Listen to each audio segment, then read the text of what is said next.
Ehlana sezazi ngobe ngalepha ngamukele emukule emakhaya kwaSimanzonzo lapho sengulethela khona indaba zamaskandi ehlabahlosile nehamba phambili futhi mbukele emakhaya ke kukhulu kuyenzeka la kumaskandi njengoba uduma kahle usethe ezakhe asingamphenduli umduma kuzokhumuleka ukuthi emapostini andlula amdumaza abantu abaningi banyamanisile ngempela ukuthi ngathi ngempela ugadla uduma kahle njengoba sazi uduma kahle usanda khiphe album yakhe ethi ngaphansi komhlana nembeleko sewemaningi ngamaposti abantu besho ngempela ukuthi cha ukhiphe ihit album nangempela kodwa mawubuka amaposti amdumazi uyasho ngempela ukuthi cha ayikho into ethiwa ihit album kumele kube khona ingoma eyodwa ezocula nombani nomcule noma ingane kuze kuzokhombisa ngempela ukuthi hit ushilo ngempela futhi umdumazi usazobafundisa abantu ukuthi yini hit hayi ukuthi abantu vele bephusha nje ingoma beyiphusha mase beqedela bethi hit uthe ihit ingoma engenela kubantu ubeke esephawula na uduma kahle kodwa beqondisa kakhulu kubalandeli bakhe ubesesho ngempela ukuthi abahlukane lokubegudla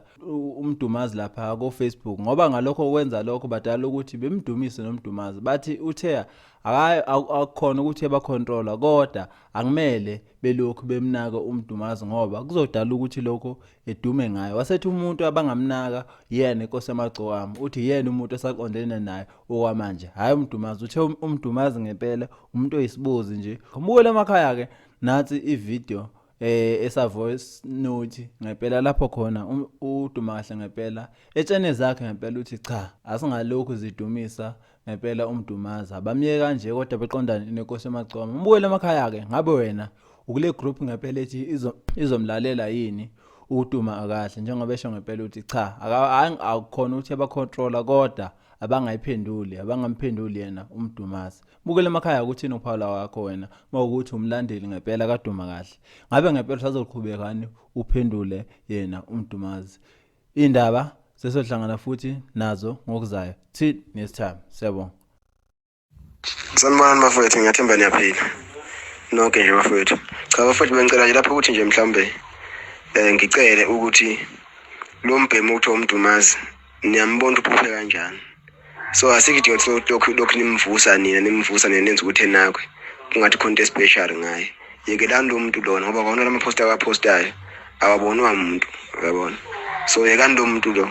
njengamanje kutrenda mina sekufuna manje kube ngathi kutrenda umdumazi noduma kahle ngoba nani lokho enibhizi nakana nomdumazi lokho niphendulana namapost kaMdumazi hlukanani nomdumazi makwenzeka ukuthi mhlambe nimphenduleni lapha nanezanene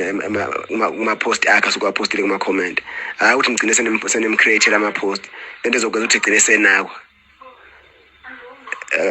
eziyeke nje bafuthi izinto ezokwenza ukuthi kunakwa abantu abangasile ngegama likaDuma kahle is either bakhuluma kabi